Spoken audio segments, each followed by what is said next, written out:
Hi there, I am Angela with Reach Absolute, and this video is basically a mini evaluation of your website and social media from a marketing psychology perspective. Basically, what that means is I generally will evaluate a website and social media accounts from a viewpoint of a first time visitor, as well as from the viewpoint of your ideal client or customer. What I do with these evaluations is assess the overall design, user experience, and content of your website and social media, and I give recommendations that help enhance visitor engagement, which is what everybody wants. Because if your visitors are engaged, then they're much more likely to take action, purchase from you. And the primary goal is to help improve your online presence and remove any barriers that may be holding your potential customers back and holding you back as well. So I just wanted to tell you a little bit about me. I have over 23 years experience with web design and digital marketing, and I specialize in helping businesses build a strong online presence and make a great impression online. Your website should be designed to attract your target audience and encourage them to take important actions that will boost your business.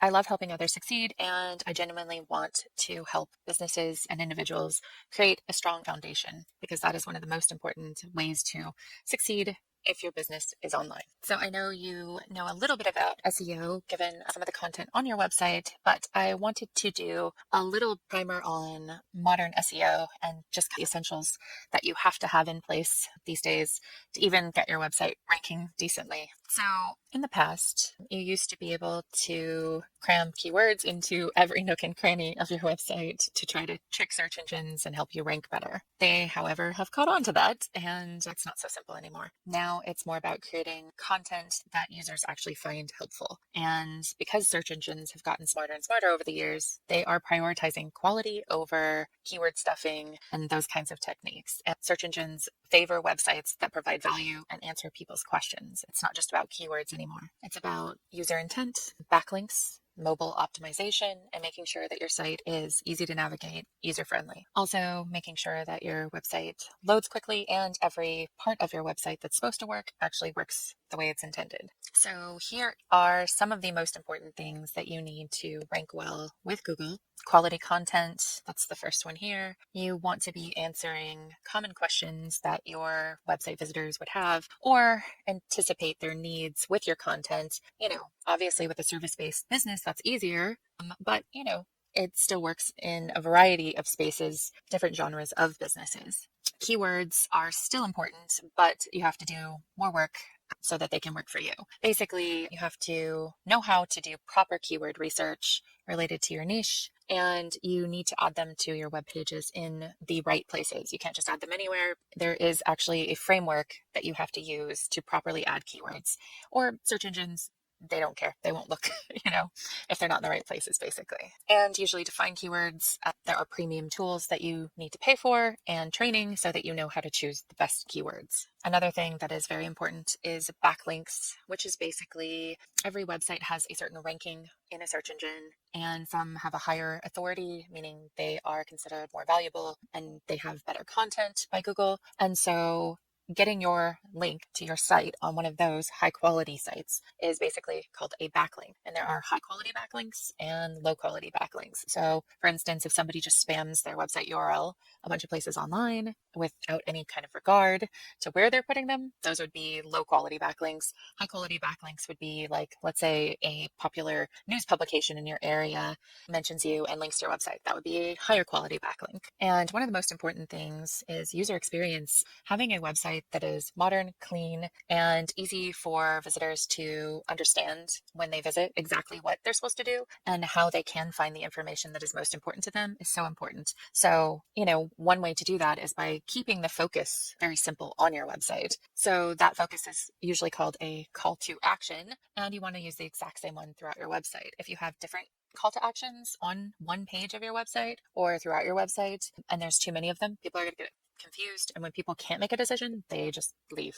So that's why you want people to be on your website for as long as possible to do the most important thing to you, which would be subscribing or purchasing from you. And the last thing here is internal links. So having links within your own website that make sense and linking in a particular way also helps your rank with search engines. It's just kind of part of having a high quality website in search engine size.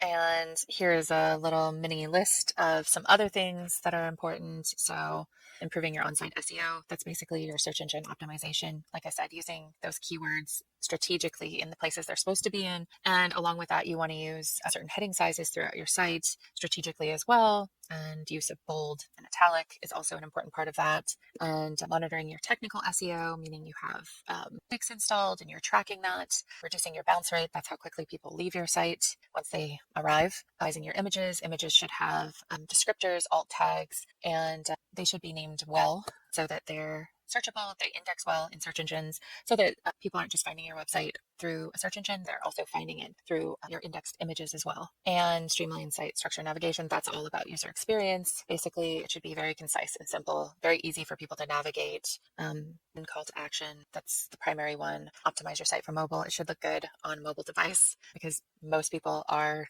navigating websites on their phone these days. And you want to update your site on a regular basis. And that's with high quality content that is written in a useful way to search engines. So blog posts are a really great way to regularly put out high quality content and updates. And update older content. Search engines like to see you update your older content as well. So old blog posts can be renewed again if the information is still relevant. You can edit, update, and then the search engines will recall that content. So that is basically just a little bit of info on what is new with SEO. And I know it's overwhelming. It's a lot, especially if it's not something you are putting much focus on. So it's totally understandable that business owners don't know any of this. Most of my clients don't know any of this stuff. Some know a little bit here and there, but most of them don't know any of this. That's what they pay me for, to know this stuff. So they can focus on, the thing that they do best. So with all of that in mind, that is basically what I will be using to look at your website as well. So let's take a look at your website. This is what it looks like on my screen.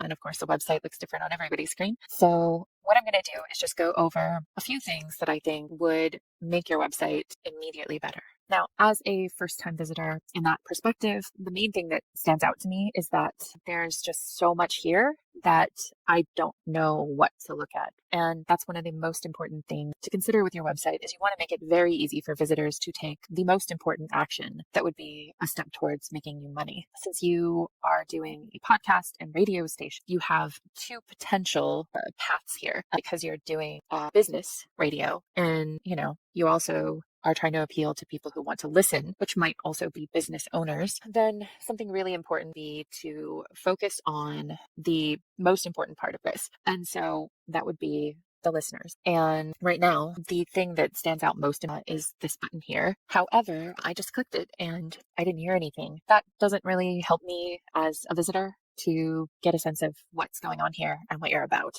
And in terms of that being something that is value to you, if a visitor comes to your website and clicks that button, that doesn't do anything for you. I don't even think it boosts your views on YouTube. This is obviously a screen cap from the little play button from YouTube. So what I would recommend is to put one of your latest videos or latest podcasts on here directly so that you can at least boost engagement on YouTube. That's a really important thing if you want to boost engagement. Now, I'm not saying that that should be the primary focus of the page. That is something that we would want to chat about more. It looks like this part of your website is trying to appeal to visitors and listeners. However, this part here sounds more like it is trying to appeal to businesses and community growth. So because you are trying to appeal to two different groups of people, it's really important to make that very clear on your website and delineate the two different audiences that you're trying to appeal to. But ultimately, what is going to get you more businesses and community groups interested in paying to be on your show is you having a higher viewership, listeners, more visitors, because people are paying you and they're expecting traffic is going to be coming in. I would personally cater this to listeners. And it looks like there are other links here. I'm not sure what this link is about. I'm not sure how, as a listener, that would apply to me. So you might want to consider simplifying things and just keeping one track here, one focus, which would be that this is for listeners. The main page is for listeners. Everything is for the listeners, and make it about them. Okay. And it looks like you have a slideshow here, which is great. You're showcasing different segments on your show, but it looks like some of these are not clickable for some reason, which makes it confusing. In terms of design, you want everything to be predictable. So if some of these are clickable, they should all be clickable. If some of them aren't, then none of them should be. They should all basically lead somewhere though. And that's my opinion. Okay. And then this here, very It's very simple. Unfortunately, if you are trying to collect names and email addresses to consistently push your show out to viewers regularly, this is just not compelling enough. I would say you need something more exciting to offer people than just get show updates. Also, this field here, it's not the most user friendly. It's very small. So if I were to start typing a longer email address like this, then I can't see the whole thing to be able to easily go back and correct it. So something like this, number one, it should be more compelling. You should have a more compelling call to action. There's no actual call to actions on your page that really benefit you in any profound way. Join our community could be a call to action. Here.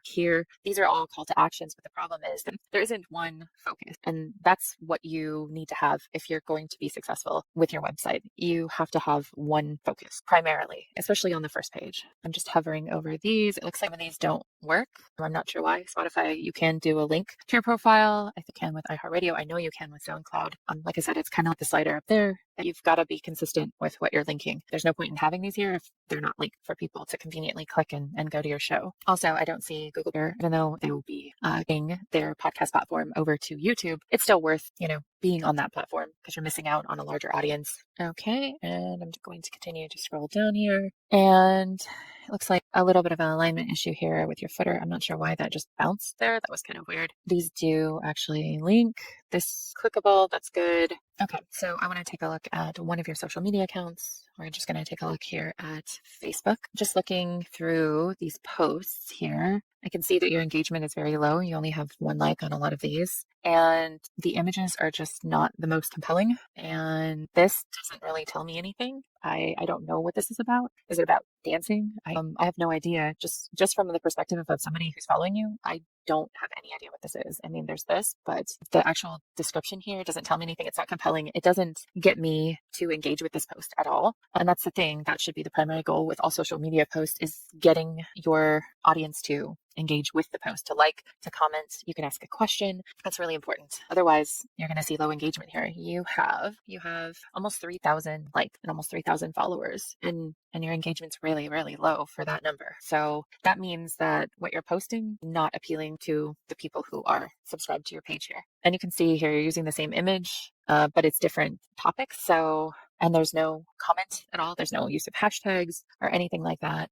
So basically, you need to make more compelling posts and need more compelling, interesting graphics, and you need content in your posts that's actually going to appeal to people. I'm just taking a look at this page here. It looks like you're trying to sell podcasting to other business owners so that they can have their own radio shows. I think that the main way that you're going to get people to pay you for these kinds of things is to prove to them that you are really good at this and that you have a high audience that's highly engaged. And if you don't have that, then why are they paying for this? I mean, they might learn about radio broadcasting, but I would probably try to change the focus of this page if that is the goal. And also, if you want people to pay you to start a podcast or to be on your show, then you really need to back that up with numbers and recent analytics so that they can see what the engagement is like if they are paying to be on your show. If you don't have high engagement, it's not super compelling. So I would say the number one goal for you right now would be to improve your website so that it makes a better impression and it's more concise and clear for visitors, who are interested, as well as to make your posts on social media compelling so that the subscribers you do have start to actually engage with what you're doing. Okay, so I'm on your YouTube page here. I'm just going to click on videos. If you have as your cover image just a photo of you, I think it would be much more compelling to have a cover photo that actually covers some of the topics that you go over in or on your radio show. That way, as people come here, they get a quick gist of what the content is about so they can decide if they're interested or not. And I think it's really impressive that you have 4,000 videos and you have about 1,000 subscribers. Let's go see what your engagement is like. Okay, so it's like you have very low engagement. Again, it's better than Facebook, but it's still pretty darn low considering you have 1,000 people. I would expect to see more views, more engagement here. And it looks like you're using the same image over and over again, and you're not actually using SEO keywords that people would be typing into YouTube for these titles here. Nobody is going to search for Profit Talks unless they're a regular listener, and this only has 19 views. This one has no views, that one has 1. This is not super compelling. I would urge you to look at other video creators, similar topics, and create unique images for each one here, and also unique titles. Having a regular series is great if you're already very firmly established, but if you are not firmly established and you don't have the numbers, what's more important is compelling keywords, compelling things that people are already searching on YouTube for, using things that are viral right now, and also really compelling images. And you need close-ups of people's faces. So this is the main page of YouTube, and I just want you to take a look at the graphics and what people have here. So you can see very large text and a photo of somebody's face. Again, somebody's face close up, making an interesting expression. Again, another person's face, with an emotional expression, a close up of an object. And you can see what kinds of titles people are using here. 90 coolest gadgets from Amazon you can buy right now. Survive Alaskan winter. That is a good keyword. These are the things that people are posting right now. And you need something that is compelling like these. And if you look at these, you can see the difference between the cover images that you are using and the cover images that they're using. These are brighter, they're more compelling. People are making interesting expressions and they're using keywords strategically, things that people are actually searching for on YouTube. All right, so I'm back here. I'm just going to take a look at your shorts and see what they look like. Putting out shorts is a really good, compelling way to get people to watch, but it looks like you're using a similar technique here where it's all the same images. This is the only one that looks compelling to me. Your perspective. And I'm just going to check out this section as well. Yeah, so I totally understand the concept of trying to go with a theme here. However, like I said, it's not the most compelling thing. Showing somebody's face up close is more compelling. Also, this is so far away, and these are all the same image basically. So when you push something out, exact same image, your subscribers see that and they're like, oh, I already watched that, because they're not, most people, they're not going to take the time to read something. And also, this doesn't sound that exciting. You would want to pick a really compelling question that this person answers for people, a common question that they would be searching on YouTube for. And that should be in your title. That should be in the description. The same thing with this here. What are questions? What are top things people want to know about pancreatic cancer? That should be the title here. So I also took a look at your numbers on LinkedIn, and you have a lot of subscribers on LinkedIn. I think that's one of your most popular platforms, but your engagement, again, is just super low. So what that means is it's not about your content. It's about how you're presenting your content to your social media subscribers that is just not compelling them to click or engage at all. And thank goodness that is an easy enough fix. Fix images, fix text, use hashtags to get in front of more people, and that should help improve, your engagement overall. But it'll take a while because your engagement's been so low for so long, that people are used to seeing the name OC Talk Radio and not engaging with the content. So it'll take them a while to start engaging if you come up with a strategic social media plan. Anyway, so those are some of my suggestions. And if you're interested in a full evaluation, you can do that. Or if you're interested in getting my help to improve your website, I would love to update it and make it modern and appealing to visitors and, create a clean aesthetic so that it's very easy for people to focus on some of the most important things. And I think for you, one of the most important things would be in offering something very compelling to get people's names and email addresses so that people can tune in to whatever platform they prefer and they can subscribe if they're not already subscribed. That's really important because if you don't have the audience, then you're not going to get people who want to pay for anything else here, and then they're going to be disappointed if they do, because they're going to be like, well, I paid and you're supposed to have this big radio platform, but I got 2 views. So, everything affects everything. And it's really important to fix these things if you want to be as successful as you have the potential to be. I'd love to help you get more engagement and help you succeed. This seems like such a cool project, and you should be a valuable resource to the community in Orange County. So you deserve more subscribers and listeners. So that was your evaluation. And I just want to say, I think you're really good at being a voice on the radio. And what you're doing here by creating this community is amazing. And it's so helpful to the people in Orange County, because you can really tell that that is something that you're trying to do, is really create a venue for people in your area to have their voices heard. And as I'm sure in the past, measuring the success of a radio station was basically about sending out surveys and ratings to determine, how many people were listening and the popularity of a radio show. However, in this day and age, with digital technology and lots of podcasts out there and other types of radio stations that are more digital than they used to be, the way that you can see who's engaging and listening is actually engagement and analytics. Those are the primary indicators of success online. And radio stations now track their metrics like online streaming numbers, website visits, and social media interactions to gauge who is listening and who's active. And using this data lets them tailor their content to listeners to give them more of what they want so that they get more engagement and they can build an active online community around their platforms. So that is really important. And that is something that I would love to see you be able to do, really build an active, engaged online community around OC Talk Radio. So with that said, I hope that you found my suggestions in this evaluation helpful. And if you did, and you would like my help with anything marketing, social media, or website related, I am happy to do that. If you have any questions or there's anything else that you need, feel free to just contact me and I can help you make a better impression online.